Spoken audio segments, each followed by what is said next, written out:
As you know, I suffer from gender incongruence or gender dysphoria. I've always suffered from it from the first years of life. I was born with it. And this condition just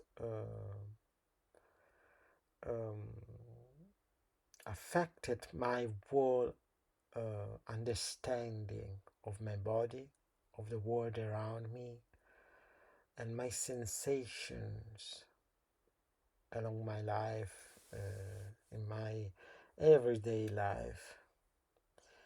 Being a transgender person suffering from gender dysphoria, that's to say, this mismatched between our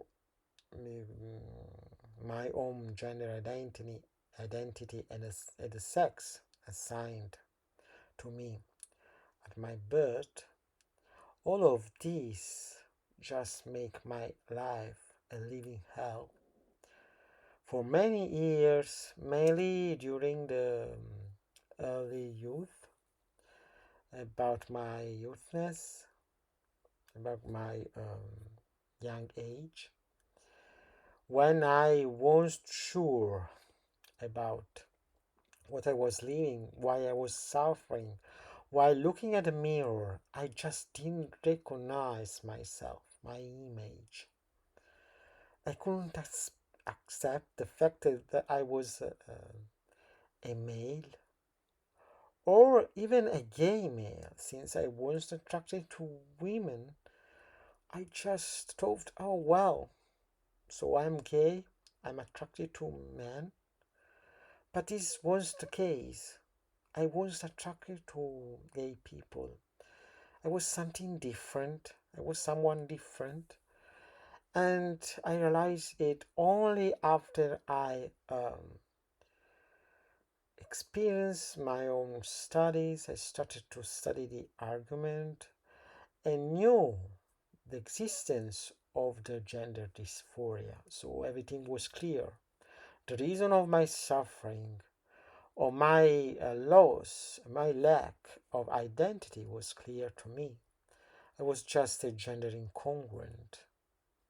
I needed to change my sexuality, my sex, in a surgical and psychiatric and medical point of view to get the freedom and the happiness I deserved in this life.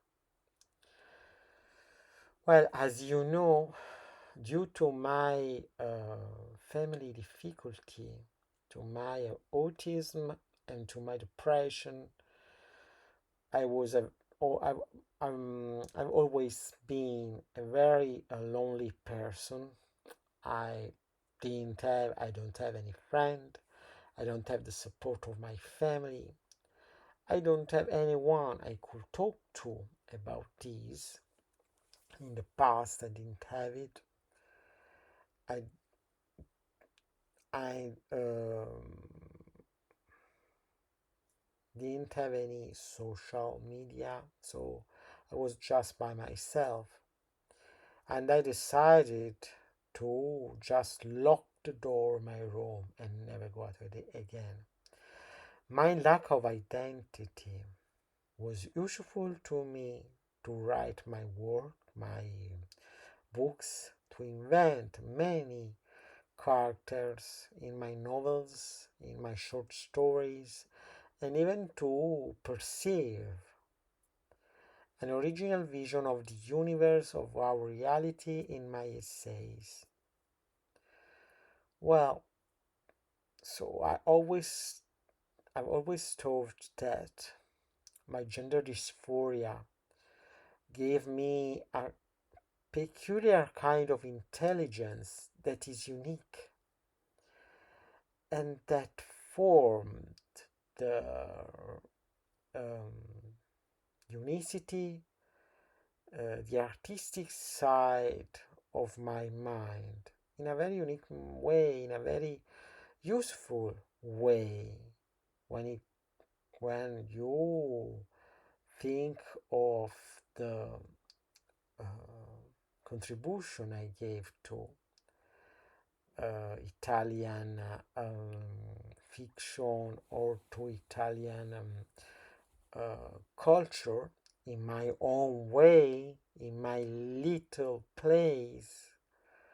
And I am proud of what I invented or the book I wrote, because I know that without my loss of identity, without my sexual incongruence, I could never, I could never have been able to stay so many years at home thinking about an alternative reality, studying about a way of expressing myself with my books, with writing, not being able to socialize and to live in the open world you all attend, you all are used to in your very normal lives. So I say thank you to my gender dysphoria, even if it caused to me so many sorrows and so many tears, especially in the past years of my youth. There are some dark sides of it and some very brilliant sides I experienced thanks to my art, to my mission. Thank you for listening to me, and see you in the next video.